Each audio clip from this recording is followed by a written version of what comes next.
So this movie premiered an eternity ago, and I'm only just now getting around to talking about it. Why? I guess that's just how I roll. I have a lot to say about Steven Universe, and while not necessarily through an audio-visual medium, have always wanted to give myself a platform to express my complex opinions. I want to preface this video by saying I like the idea of Steven Universe, but not the show as it is completed. A cartoon chronicling the adventures of a magical space child and his alien family as they battle the normalcy of life on Earth while also dealing with the remnants of an ancient war sounds dope as fuck. I adore the overarching themes about freedom, war, and obviously love, as well as the show's general aesthetic. I think we can all agree this show has phenomenal character design, color composition, and don't get me started on the background art. The only issue with the show visually is its sloppy storyboards. And thanks to Mindful Education, we know that when boarded properly, Steven Universe can look absolutely beautiful. Then there's the show's heavy focus on music. Music is the most powerful form of revolution. It allows for an artist to put their ideas, emotions, and very soul into a form that's easily consumable for the masses. You don't have to be educated, look a certain way, or be a specific thing to enjoy a song, you just need to be able to feel it. And luckily for us, feeling is a part of the human condition. We all have the capacity to feel, therefore we all have the capacity to sympathize with the messages instilled in the music we listen to. So, thematically, Steven Universe having a considerable focus on music is perfect, because what concept encompasses freedom, war, and love? Revolution. At the end of the day, that's what I think Steven Universe is all about. The power of revolution. That's why I'm in love with the idea of it. The actual show itself is produced by monkeys. Steven Universe suffers from inconsistent art, painfully bad amateur writing, I never asked to be made! and poor scheduling. I was excited for the release of the movie because I felt it gave the Crewniverse, the team behind the show, a chance to apply all they had learned during the original run of Steven Universe to a feature-length film. It was a fresh start. I hated how the show ended, and still consider it one of the worst finales to anything I've ever seen in my entire life. At this point, I've made it abundantly clear how good of an idea I think Steven Universe is, so it's no surprise all I wanted was to see it given some justice. It's been a little over 3 months now. I've watched this movie 3 times, and I've listened to its soundtrack so much I sing True Kinda Love in my sleep. I think I'm finally comfortable giving myself that platform I mentioned before. And with that being said, at least they learned something.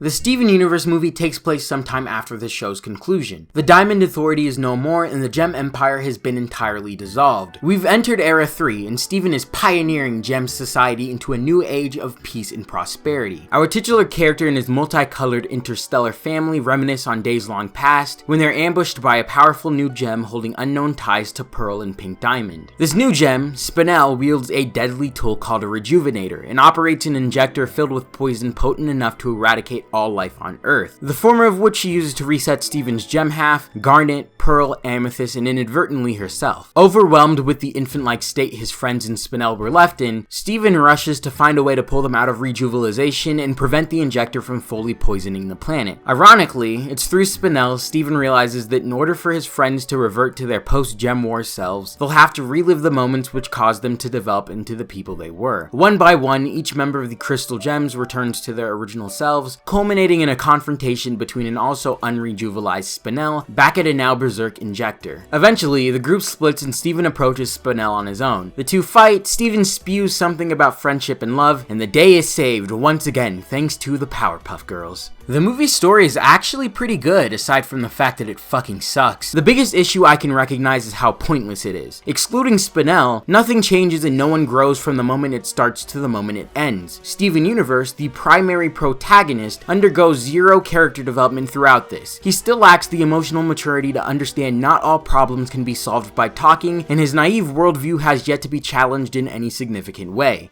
Actually, he did develop physically. Yep, I'm here all week.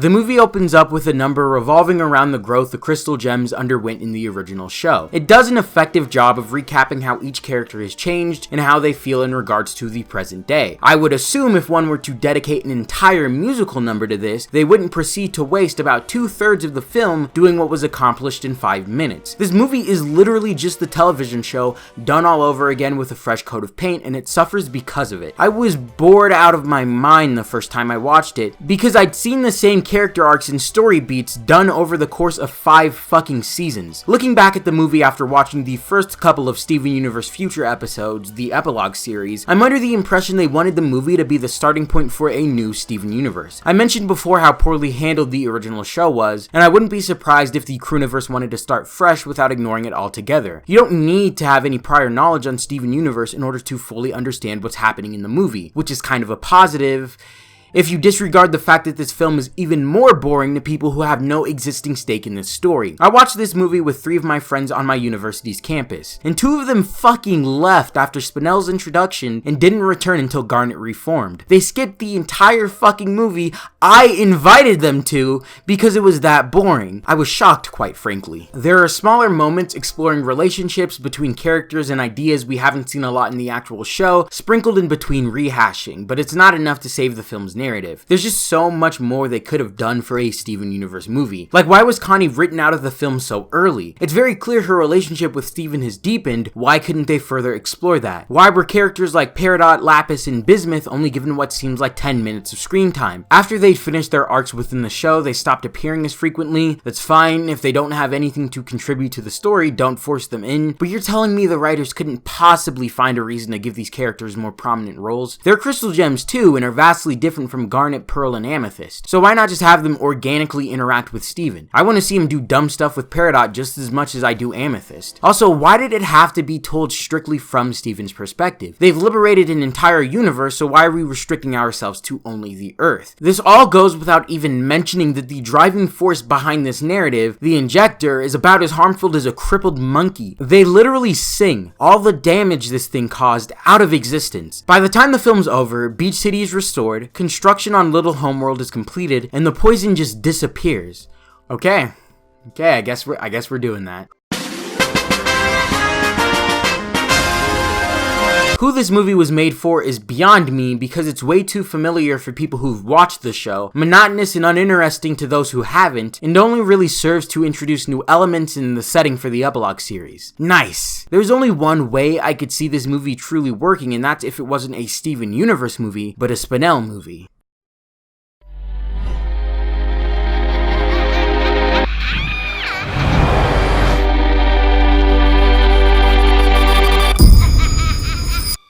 Spinel's a pretty cool character, and I think the near unanimous praise she's received is more than a testament to that. Her arc revolves around themes of abandonment and despair, dealing with the turmoil that accompanies being discarded by your friends. Spinel was in a sense Pink Diamond's jester and designated best friend. She adored Pink, but the feeling wasn't mutual, and so she was discarded and forgotten as soon as Pink was placed in charge of her own colony and given the opportunity to leave her behind. Under the impression that her friend would one day return, Spinel waited where the two would play for about 6,000 years. It wasn't until Steven's speech to the universe was transmissioned across the cosmos and Gem civilization had entered Era 3, she learned Pink Diamond was no more and had been cast aside. Overcome by a cavalcade of emotions, Spinel traveled to Earth to enact her revenge on Steven and his family in a bid to salvage what little was left of her pride. From a writing perspective, Spinel is the only good thing to result from this movie. This is a character that not only has a fully conclusive arc, but is also the only antagonist in the entire series whose conflict could be reasonably absolved through the power of friendship. Other Friends is one of the few highlights of the film, and it becomes all the more impactful once you understand the context behind it. That's right, I heard the story over and over again. Gee, it's swell to finally meet her other friends. There wasn't much time between Spinel viewing the Era 3 announcement and her coming to Earth, so it's obvious Other Friends is the mental breakdown. I don't want to get overly analytical with what's only a 2-minute song, but there's a lot to unpack. She begins the number very cheerfully, and Spinel's playful demeanor is all the more hard-hitting, juxtaposed against the exhaustive nature of her words. That's right, I heard the story, don't really like how it ends. Gee, it's swell to finally meet her other friends. There's no scene explicitly stating this, but I'm assuming Spinel watched Steven's transmission ad nauseum sometime before she came to Earth. It's rational, but that type of irrationality is intrinsic to insanity. I wouldn't go as far as to say she's crazy, but Spinel is definitely a character on the edge of madness. It must be mind-numbingly frustrating to suddenly be told you spent 6,000 years waiting in vain for the fulfillment of a promise made by someone who really didn't care about you to begin with. She now knows the story of Pink Diamond, Rose Quartz, and Steven Universe, all of which happened without her. Spinel was the best friend and follower she could have possibly been, and all she got in return was a blank space in the history books. She practically didn't exist. It's not until Steven questions Pearl on Spinel's identity where this is truly affirmed. She's running circles around us. I'm rusty. Give me a break. It really is her, but she can't be serious. You know her, Pearl? Can you tell us who she is?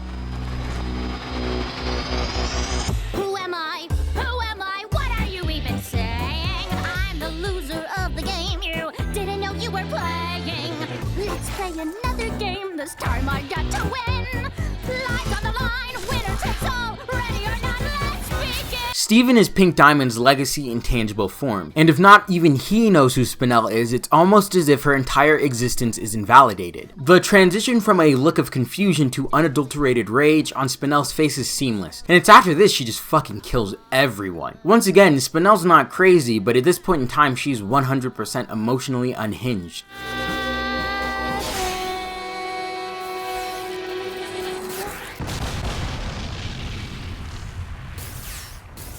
Drift Away is Spinel coming down from her emotional high. She's no longer seeing red and is left with feelings of immense emptiness. Steven assures her she's not the issue and can still rise above her past and current circumstance so long as she chooses. Compelled by his words, Spinel shuts down her injector and stops the poison from seeping into the planet. It's not even a second later though, Steven disregards Spinel and addresses everyone except for her. This next scene is one that's gonna have to be played in its entirety, but before it is, I've gotta say, it is masterful how Spinel talks herself back into destroying the planet. Okay, can someone fill me in? Thanks, Spinel. Aw, gee, what are friends for? Okay, we've almost cleaned up this mess. Now all we need are Garnet's memories and my powers, and we can all get back to living happily ever after. What could work for Garnet? Something about fusion? Something about love? What about me? Huh? Is that all you needed me for? To turn off my injector? No. Well, sort of, but Oh, no. what now? I did what you wanted. That's it? Well, yeah. We can just forget this whole thing ever happened. How you gonna forget with me around? I'm the source of all your problems. Don't pretend you want me here. What's your plan for me, huh? You gonna put me somewhere? You gonna leave me somewhere? You gonna leave me alone? Spinel!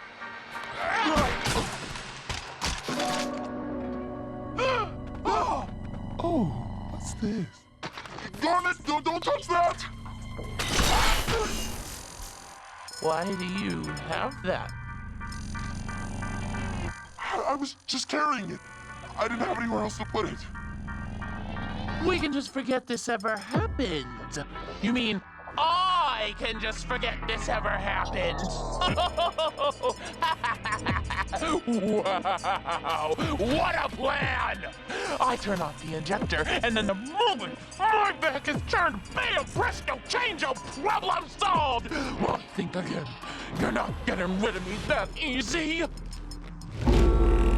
This section is getting kind of long, so I'm going to end it by saying this. Spinel is a very organic representation of emotional instability, and I'm surprised she's coming out of the Steven Universe movie of all things. I know many of us have experienced qualms with abandonment, and even more have dealt with feelings of inadequacy. Spinel is a very reactive antagonist. At the end of the day, she was wronged, and she chose to lash out because of it. She's not a morally corrupt individual, she just has emotions.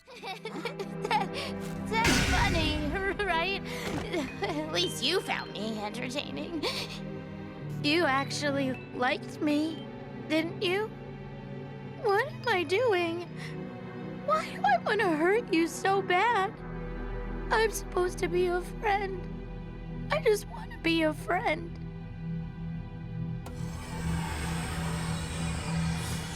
By the time the dust is settled, Spinel's actually very remorseful over what she's done, and laments how she wishes she could have become genuine friends with anyone, which she eventually does. Through Spinel, this movie leaves us with a message. Regardless of what you've done and how you've acted, there's always a chance to start over and become a better person. That's fucking beautiful, yo. And it's a message I particularly resonate with. As much as I love to shit on the Crewniverse, and as surprised I am they actually pulled it off, Spinel's the kind of character that requires a certain level of tact these writers and artists haven't displayed before, and that's definitely praiseworthy. Tying it back to what I said earlier, this movie would have been 1,000 times more interesting to watch if it gave Spinel more time in the limelight. While she wasn't removed from the film entirely, Spinel was written off as an antagonist directly after her introduction. She forgot all of her motivations, so it was impossible for them to be explored in a more significant way. They opted to reaffirm the development of characters we're already too familiar with, instead of treading unmarked ground with this phenomenal new one. How did Spinel get the rejuvenator? How did Spinel get the injector? These questions and so many more could have been answered if they'd actually considered what was truly possible with the film's story. I find it hard to believe that all gems were comfortable with the shift from Era 2 to Era 3. So wouldn't it be cool if Spinel went from colony to colony, rounding up gems who didn't subscribe to Steven's way of thinking, raising a small army against him? I want to reiterate that Spinel is a very good character as is, but she could have been a lot more fleshed out and this movie more memorable if it revolved more around her and her struggles. Just can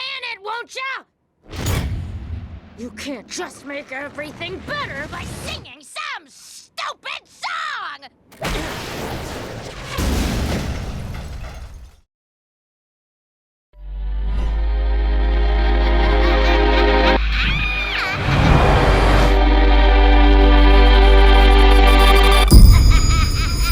I'm gonna let you in on a little secret. I only started using Spotify this year. So guess who's my top artist of the entire fucking decade? Steven Universe. Steven fucking Universe, and it's all because of this movie. I've listened to this soundtrack for 81 hours. I think that more than speaks for itself. The soundtrack is phenomenal, and I'd say watching the movie for the music alone is definitely worth it. Technically, Change was the track I listened to the most, but True Kinda Love is easily my favorite. Garnet is iconic.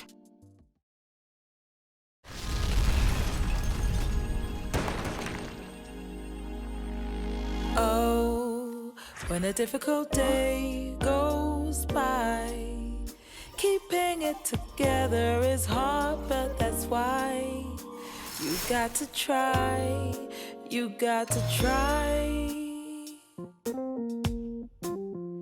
And when there's a thundering storm. So, that was the Steven Universe movie. It's not bad, but it's not particularly good either. Is it better than the show? Yeah, definitely, and I guess at the very least that's something worth commemorating. I had very high hopes for this film, and although my expectations weren't exactly met, I'm still kinda satisfied with what we were given. This movie missed the mark in a whole lot of areas, but when it did something proper, the film really shone. The introduction of a wonderful new setting, character, and obviously the music are all indicators of the passion and care that went into this project. I can tell this movie meant a lot to the people who were working on it, and that's more than enough for it to leave a lasting impression. Nothing inspires me more than seeing people pour their hearts and souls into the things they love, and I think that's why I keep coming back to this series, even after all it's been through. It continues to evolve in ways I never expected it to, and watching the transformation from the show's weird, uneventful premiere into the cultural giant it is now inspires me to put 110% of myself into my own characters, ideas, and stories. This is a series about revolution and change, the power to rise above and forge a new path for yourself. And while I may not always agree with the means to convey this message, I would be hard-pressed to say it isn't a damn good one. You show me that solvable problem. We can get through this all to the hardest part with you. It's the truth. It's the truth. It's the true kind of love. It's the true. It's the true. It's the true kind of love. It's the true. It's the true. It's the true kind of love. It's the true. It's the true. It's the true kind of love.